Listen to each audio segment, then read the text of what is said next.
less than 8 days from the polls opening on Election Day, early voting is continuing to break records in North Carolina. As of yesterday, some 2.8 million voters had already cast their ballots in this election, far ahead of the turnout at this point in 2020.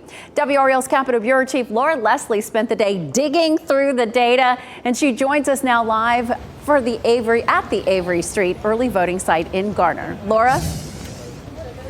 You know, we are in that final stretch of early voting, right? But 36% of the voters in the state have already cast their ballot.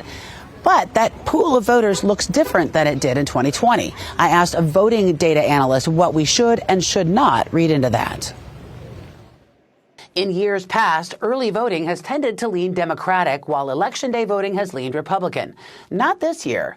Republicans have been urging their voters to bank their votes early, and they're heeding that message. 41% of registered Republicans have already voted, compared with 38% of Democrats and 30% of unaffiliated voters. Catawba College political scientist Michael Bitzer has been analyzing the data. Registered Republicans should feel good about these numbers. The issue, though, is it looks like they are pulling more late voters earlier into the process, what some people would call cannibalizing their voter pools. Bitzer sifted through the data for individual voters in 2020 and 2024. This chart shows that 2 out of 3 Democrats are waiting later to vote this year than they did in 2020, while more than half of Republicans voted earlier. Unaffiliateds were about the same.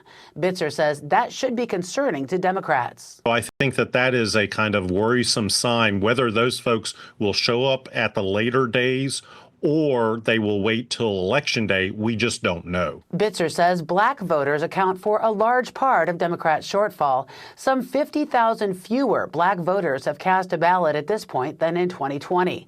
He says it's possible many will vote by the end of this week. But this is, a core constituency of Democrats winning statewide. They have got to have turnout rates equal to, if not slightly above, what we see the statewide dynamics.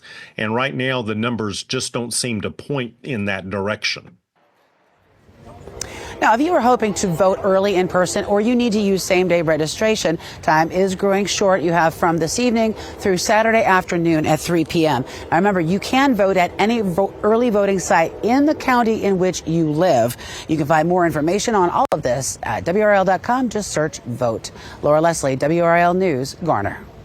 Now, voters in the 25 western North Carolina counties devastated by Helene make up more than 16% of voters in North Carolina. Of those voters, more than 37% have cast a ballot so far. We have what you need for the upcoming election in our WRAL voter guide. You'll find information on how and where to vote, the candidates, and what you need to take with you to the polls. Just go to WRAL.com.